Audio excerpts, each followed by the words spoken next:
Boa tarde, senhoras e senhores. Sejam bem-vindos à teleconferência de resultados da Trisul S.A., referentes ao resultado do primeiro trimestre de 2026. Estamos aqui hoje com o senhor Fernando Salomão, diretor vice-presidente financeiro e de relações com investidores. Antes de prosseguir, gostaríamos de esclarecer que eventuais declarações que possam ser feitas durante essa teleconferência, relativas às perspectivas de negócio da Trisul, projeções e metas operacionais e financeiras, constitui-se em crenças e premissas da diretoria da companhia, bem como informações atualmente disponíveis. Considerações futuras não são garantias de desempenho. Elas envolvem riscos, incertezas e premissas, pois se referem a eventos futuros e, portanto, dependem de circunstâncias que podem ou não ocorrer.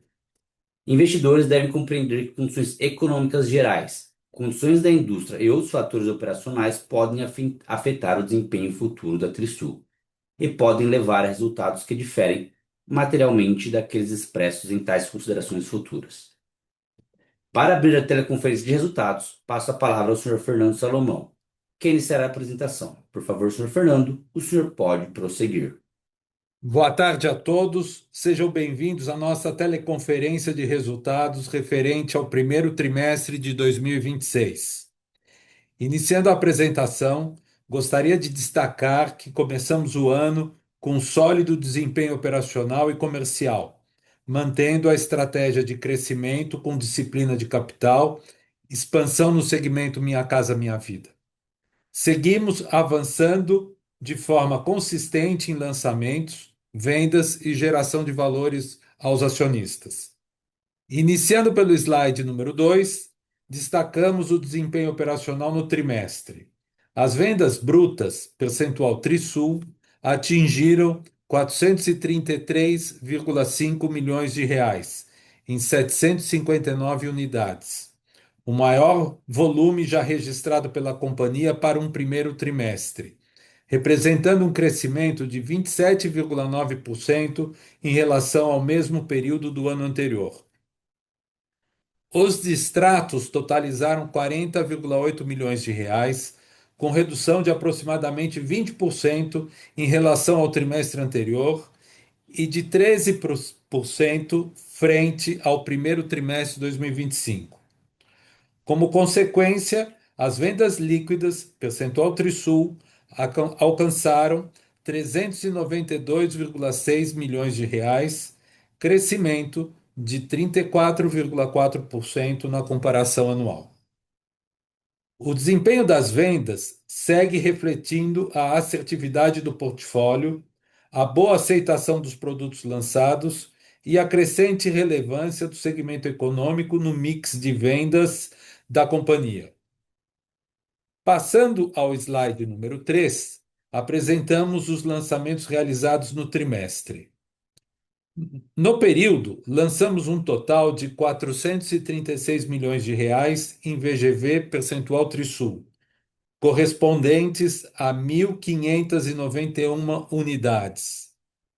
Primeiramente, lançamos o Eleve Ipiranga, empreendimento enquadrado no programa Minha Casa Minha Vida, com VGV percentual Trisul de 171 milhões de reais, distribuídos em 494 unidades. Também realizamos a segunda fase do Vila Boulevard Mooca, empreendimento desenvolvido em parceria com a Plano e Plano, com VGV percentual Trisul de 106 milhões de reais em 702 unidades. Além disso, lançamos a Torre de Estúdios Terrari Moema, produto da linha de compactos, com VGV percentual Trisul de 159 milhões de reais em 395 unidades. Gostaria de destacar a continuidade da expansão da Trisul no segmento Minha Casa Minha Vida. No trimestre, os lançamentos enquadrados nesse segmento totalizaram 277 milhões de reais em VGV, percentual Trisul, em 1.196 unidades. Esse movimento reforça a nossa convicção no potencial estrutural de crescimento das faixas 3 e 4 e na capacidade da companhia de capturar oportunidades relevantes nesse mercado. Agora, no slide seguinte, apresentamos as entregas do trimestre. Concluímos a entrega do empreendimento The Collection Moema, integrante da nossa linha de compactos, com VGV percentual Trisul de 173 milhões de reais, distribuídos em 338 unidades. Também entregamos o Praça Omaguás, com VGV percentual Trisul de 95 milhões de reais, em 53 unidades, além do Mirante Ibirapuera, com VGV percentual Trisul de 292 milhões de reais em 252 unidades. Ao todo, as entregas do período totalizaram 560 milhões de reais em VGV, percentual Trisul, correspondentes a 643 unidades. Esses projetos apresentam bom desempenho comercial e deverão contribuir para a desalavancagem da companhia nos próximos trimestres após os seus repasses. Passando ao slide número 6, encerramos o trimestre com um banco de terrenos de 6 bilhões de reais, sendo 1,3 bilhões de reais on balance e 4,7 bilhões de reais off balance. Um ponto importante é a agilidade da companhia no ciclo entre aquisição do terreno e lançamento do empreendimento. Essa velocidade é um diferencial da companhia e faz com que a rentabilidade dos projetos aumente. Passando agora para a parte financeira, no slide seguinte, o lucro bruto alcançou 87,5 milhões de reais, com margem bruta de 25,5%. A companhia vem priorizando indicadores de retorno sobre o capital investido, especialmente o ROIC e a margem a valor presente. Dessa forma, em determinados trimestres, poderemos acelerar vendas de estoques e reciclagem de capital, mesmo com eventuais impactos pontuais na margem bruta contábil. O lucro líquido totalizou 28,3 milhões de reais, com margem líquida de 8,2%. No slide 8, analisamos o EBITDA. No trimestre, a companhia atingiu 38,8 milhões de reais. Já o EBITDA ajustado pelo SFH foi de 55,6 milhões de reais. No slide seguinte, analisamos a alavancagem.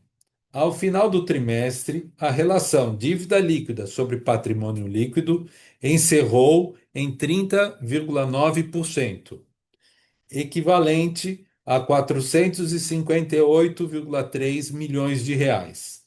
Isso representa uma redução de 5,2 pontos percentuais em relação ao quarto trimestre de 25, demonstrando evolução consistente da estrutura de capital.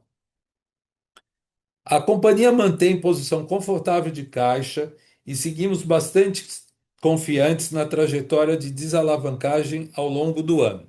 Considerando as entregas já realizadas e as previstas até o final do primeiro semestre, estimamos a geração relevante de caixa, o que deverá contribuir para a nova redução do endividamento nos próximos trimestres.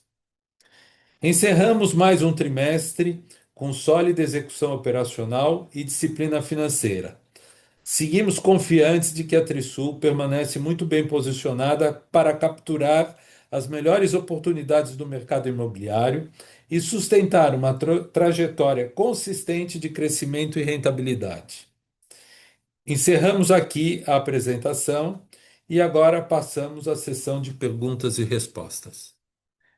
Agora iniciaremos a sessão de perguntas e respostas para analistas e investidores. Para fazer uma pergunta, solicitamos que levantem a mão através do ícone levantar a mão. Ao serem anunciados, uma solicitação para ativar o seu microfone aparecerá na tela. Ao aceitá-la, o seu microfone estará habilitado e você poderá fazer uma pergunta. Obrigado. Boa tarde, Gustavo. Agora vou passar a pergunta para você, Gustavo Fabris, do BTG. Oi, pessoal, boa tarde. Tenho dois pontos aqui do meu lado. O primeiro, acho que era na margem bruta, acho que o seu Fernando chegou a comentar um pouco ao longo da apresentação também.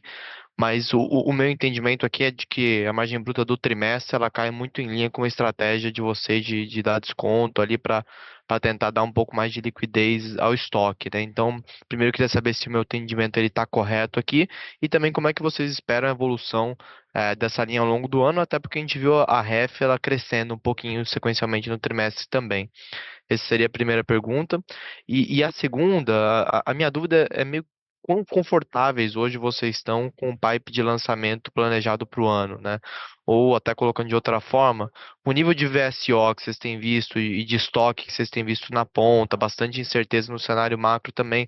Vocês entendem que tem algum risco de eventualmente segurarem algum lançamento, jogarem para frente, algum projeto que era para 26, vai para 27, enfim, mais para entender quão em risco ou quão confortáveis vocês estão com o pipe de lançamento planejado frente ao cenário atual. Obrigado. Boa tarde, Gustavo. Obrigado pelas perguntas. Eh, Bom, em relação à margem bruta, a sua análise está correta.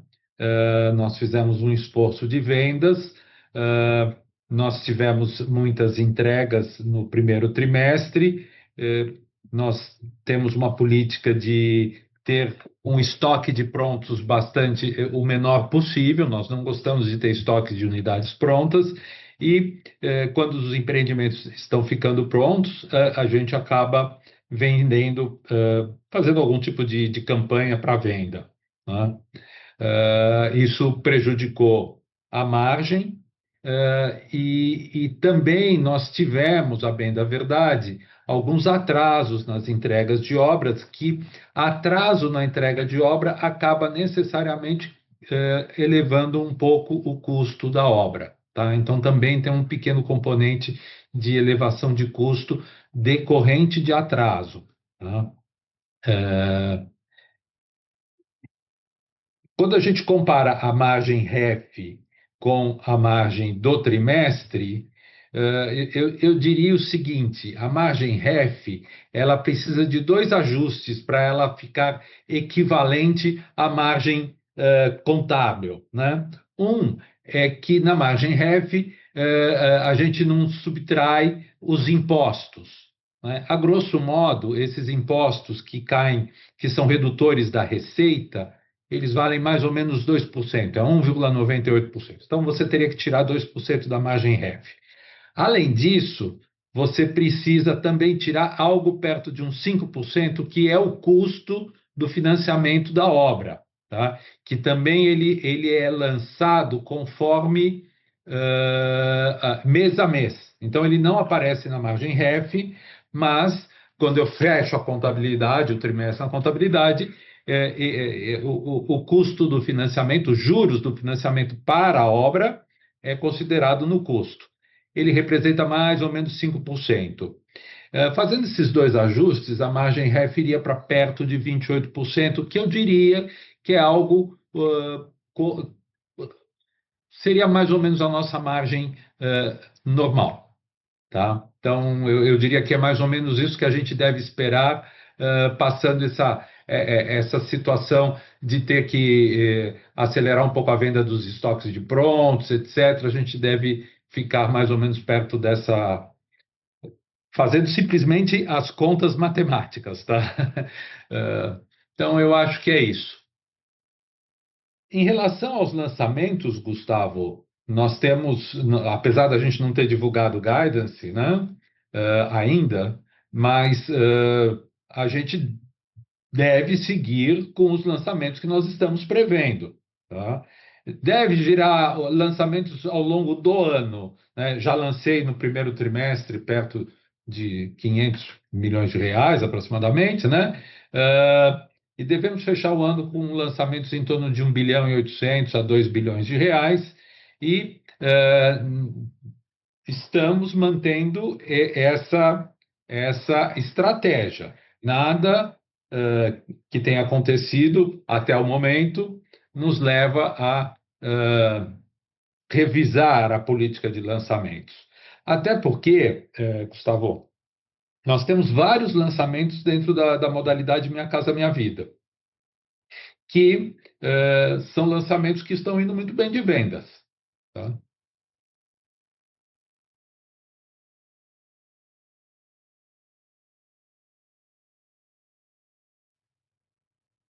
Oi, Gustavo, tem mais alguma pergunta?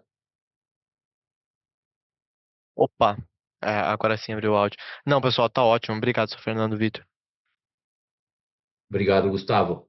Agora eu vou passar a palavra para Maria Ângela de Castro, do Itaú BBA. Maria Ângela, seu microfone está liberado.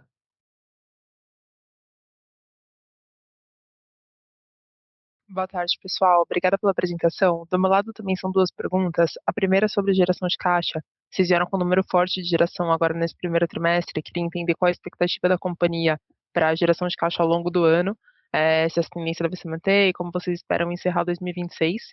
E a segunda é sobre a operação de vocês no Minha Casa Minha Vida. A gente está participando de uma série de discussões em relação ao aumento do INCC, devido às possíveis altas do petróleo. Queria saber qual é o INCC, a inflação que vocês projetam nos projetos de Minha Casa Minha Vida, e se tem alguma gordura nesse INCC esperado pela companhia. É isso.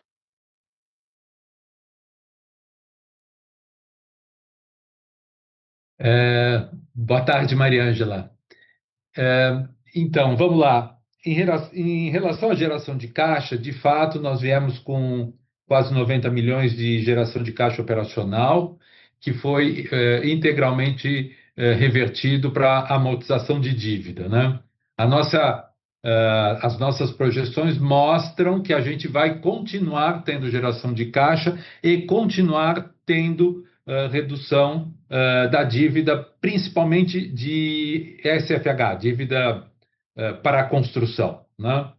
A dívida de capital de giro, de debêntures, né? Ela tem um fluxo normal. A gente vai ter também algumas amortizações esse ano, se não me engano, nos meses de junho e dezembro, mas é o que é de acordo com o fluxo da debênture, né, do papel. Então, a gente deve continuar tendo geração de caixa, sim.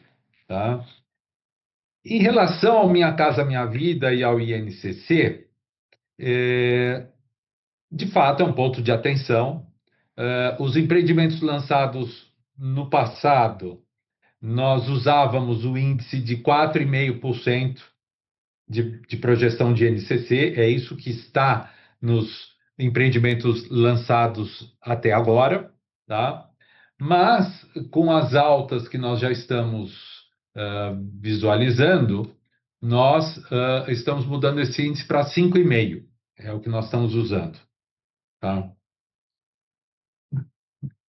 Show, obrigada. E nesse 5,5 vocês colocam alguma gordura adicional? Nós fazemos, no nosso estudo de viabilidade, nós fazemos um deflator da receita, né? Porque o problema da inflação para as empresas que atuam no segmento Minha Casa Minha Vida é que a receita fica congelada, né? Ela não sofre a correção do INCC. Então, o que nós fazemos no nosso estudo de viabilidade é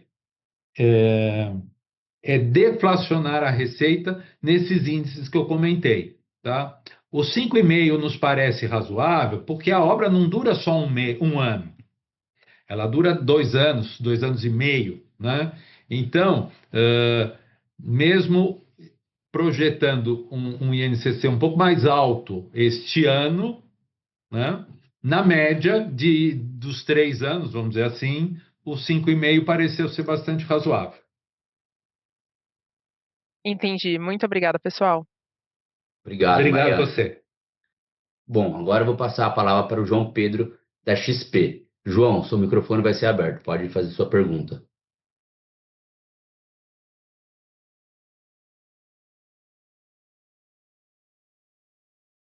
Bom dia, pessoal. Obrigado pela oportunidade.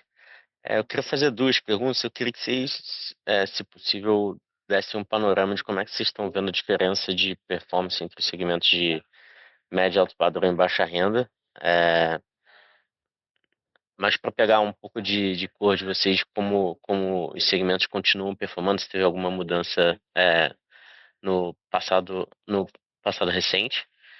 E a minha segunda pergunta é vai um pouco na linha da pergunta anterior de geração de caixa, é mais como é que vocês enxergam a alavancagem ótima aí na companhia, se vocês estão satisfeitos e confortáveis com o nível atual, se vocês esperam que a geração de caixa que foi mencionada que deverá continuar vindo nos próximos trimestres deva levar a companhia para um nível menor, e como é que política de distribuição de dividendos conversa com isso tudo.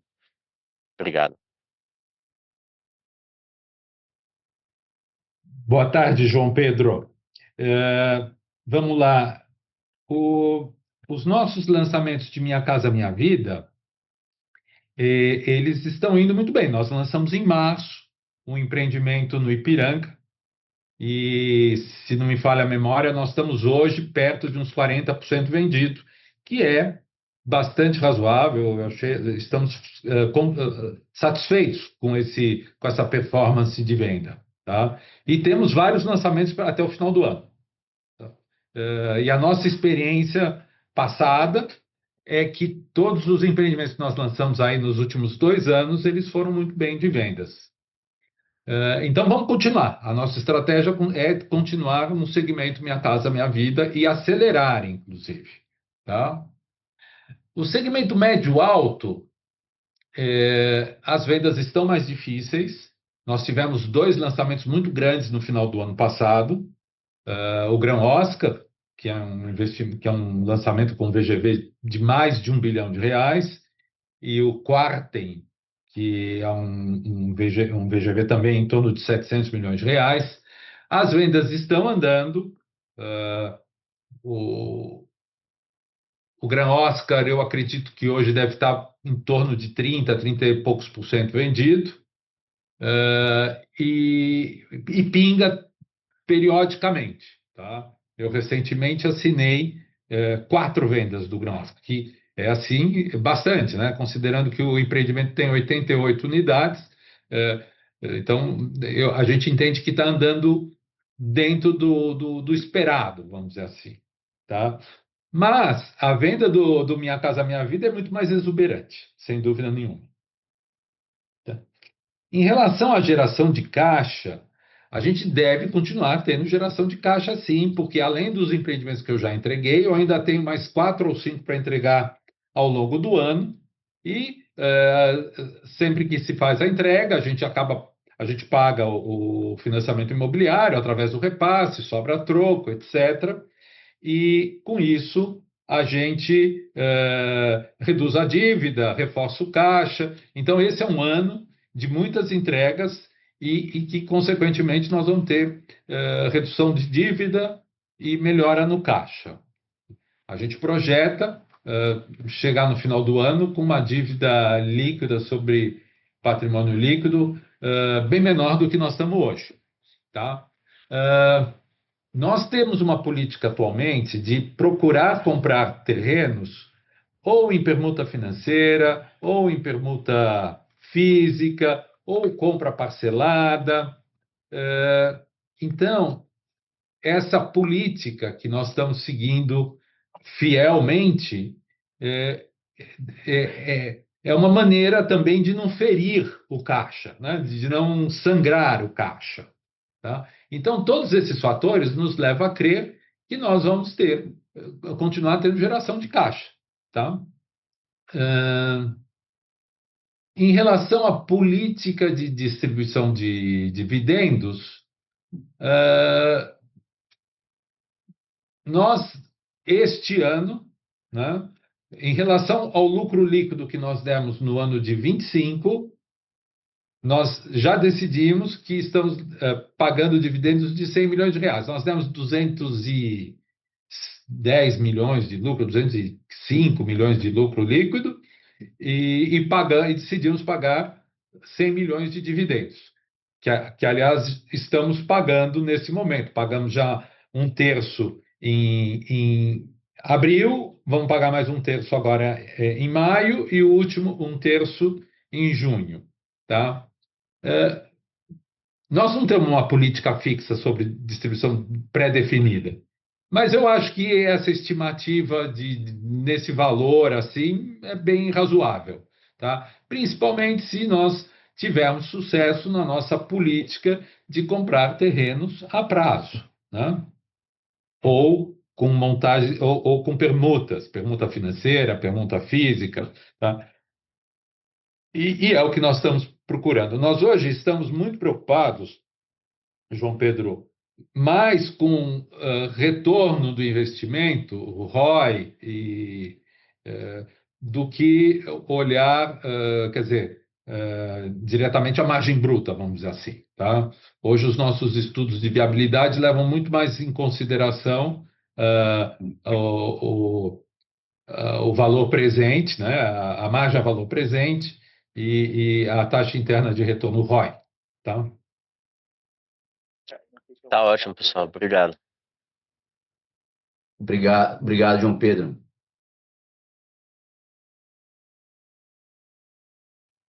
Lembrando que para fazer uma pergunta, solicitamos que levantem a mão através do ícone levantar a mão.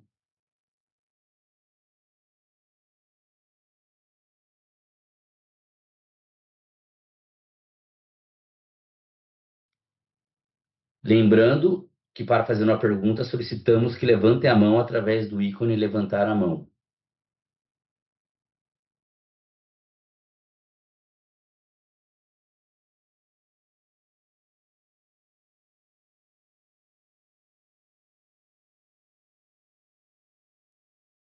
Bom, não havendo mais perguntas, encerramos a teleconferência de resultados do primeiro trimestre de 2026.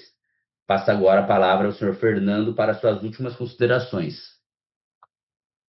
Agradeço a presença de todos e estamos à disposição aqui na área de RI para esclarecer futuras dúvidas que vierem a aparecer. Muito obrigado e boa tarde.